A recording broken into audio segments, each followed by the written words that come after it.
Hello everybody and welcome back to Screen Stars. I'm here today to review the 2017 horror movie Feral. A movie that is directed by Mark Young, I believe, and stars a couple of familiar faces that you'll recognise. Most notably Scout Taylor Compton, who was in the Halloween remakes, the Rob Zombie ones. And this is a horror movie that in a lot of ways is incredibly unoriginal and borrows heavily from a number of other horror movies, notably things like The Descent in regards to creature design and things like that, and dozens of other horror movies that you've seen, but is ultimately reasonably satisfying and certainly watchable as a horror movie. And this focuses on a group of youths who are going camping out in the hills, in the mountains, and they camp somewhere for the night, and while they are camped there they are attacked by, or certainly a couple of them are attacked by some wild animal, some feral creature, and the day after they have to try and deal with that. One of the locals who lives out in the mountains agrees to help them, takes them back to the lodge, and they slowly learn that if you are attacked by these feral creatures, you are then infected by them, and you will eventually turn into one of them. And so then it becomes a fight for survival. How are they going to survive? How are they going to get out? Etc, etc. So there you go. That is your basic premise of this movie. So, like I said at the beginning, there's nothing original really about this movie. We've seen this type of thing many times before. And this film is stuffed full of cliches and horror tropes and dumb decisions. It is a little bit frustrating to watch when you see some of the things that they do, or some of the things that, you know, I mean, imagine for example the campsite scene at the beginning. You know, you're at a campsite, everyone's in there trying to sleep and go to bed, sleep. It'll be quiet enough. One of them leaves to go and, you know, take a pee in the woods, and is attacked by one of these creatures, and in themselves aren't particularly quiet. They're always making these clicking noises, and I'm sure he would have, you know, well, he does, you know, makes a few yelling noises while he's being attacked, and nothing. Nobody comes to check on him until, you know, the beastie's had its fill, and then his girlfriend tries to check on him and she's attacked. It's not realism, you know what I mean? Something like that happened in reality, and everybody be shooting out of the bloody tents in the blink of an eye. And there's other things as well, you know.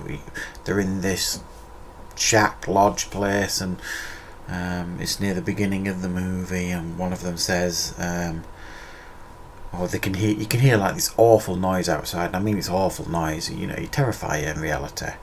And Scout Taylor Compton, who's like the Ripley character in this movie basically, she's kind of like, I've got to go check outside, and you're just like, I'm sorry, but you know, heavily armed Marines probably wouldn't have gone outside hearing that noise.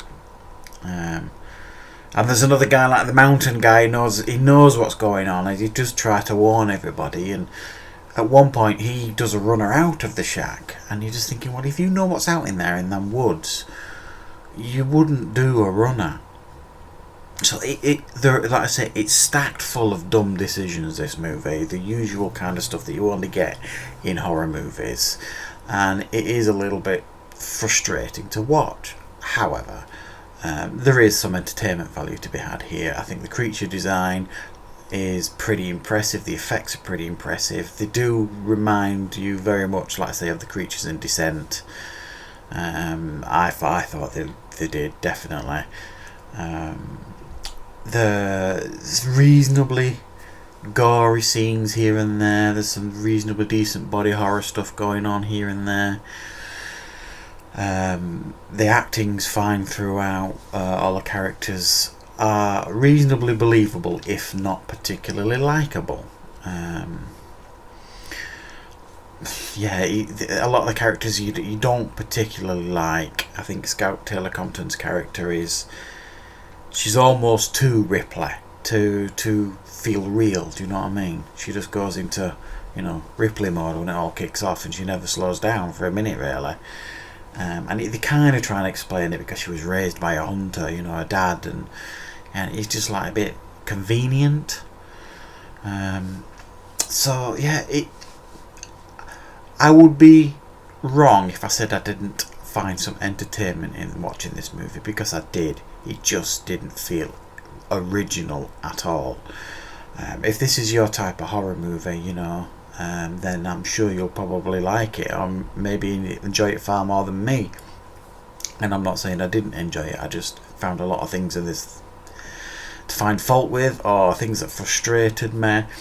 And it's hard sometimes to just click that off and just enjoy a movie for what it is, when they just like dangle these stupid things in your face in movies like this. So I just feel like I have to be critical with some of the things that it gave you in this movie.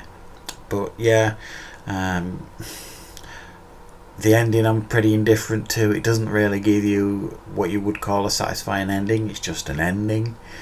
I suppose you could argue it does leave it hanging for a sequel, but you know, I'm not sure how many people will be interested in seeing a sequel to this, because there's nothing original about it. So there you go, guys. We have Feral, a reasonably watchable horror movie. Has plenty of faults, but there is some impressive stuff on display here if you want to watch a kind of creature feature. So I'm going to give it a 6 out of 10.